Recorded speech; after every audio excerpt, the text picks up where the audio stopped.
আবার বলল যে, "না ওইটা শর্ট করছে আরেকজন লোক।" আরেকজনে করছেন, হুম। ঠিক আছে, এটা হইতে পারে আরেকজন, ওইটা এখন সে ওইটা আরেকজনে করছেন বলছে, অবশ্যই তার লেখা না। এই কথাটা বলার পরে যদি কেউ বলে যে এটা আরেকজনে করছেন, অবশ্যই এটার মানে হচ্ছে আরেকজনে লিখছেন। আপনি যেটা বললেন যে আরেকজনে এডিট করতে পারে বা এই যে সম্পাদনা, যেটা সম্পাদক হইতে পারে, এটা এক জিনিস, কিন্তু সেটা তো সে বোঝায় নাই। কারণ হচ্ছে সে এর আগে বলছে এটা তার লেখা না। ৩ বার না, না, না। এমন একটা ভাই, এটা আসলে মাঝে মধ্যে এটা ইয়ে হ্যাঁ, লোকজন দেখতেছে সে কিভাবে এখানে মিথ্যাচার করতেছে, বাটপারি করতেছে, লোকজন বুঝতে পারতেছে।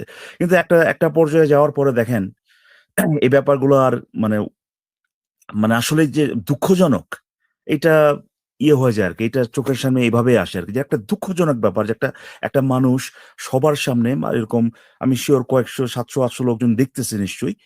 আ সবার সামনে এরকমভাবে জাস্ট, এমন না যে ভাই ৩ লাইভ আগে একটা কথা বলছে, সেটা আজকে আপনি তাকে জিজ্ঞেস করতেছেন সেটার ব্যাপারে। ভাই ২ মিনিট আগে, ২ মিনিট আগে ভাই এই কথাটা বলে, আর ওই সময় তো ২ মিনিটও না। মানে জাস্ট ৩০ সেকেন্ড পরে আপনি সাথে বলার পরে সে বলে যে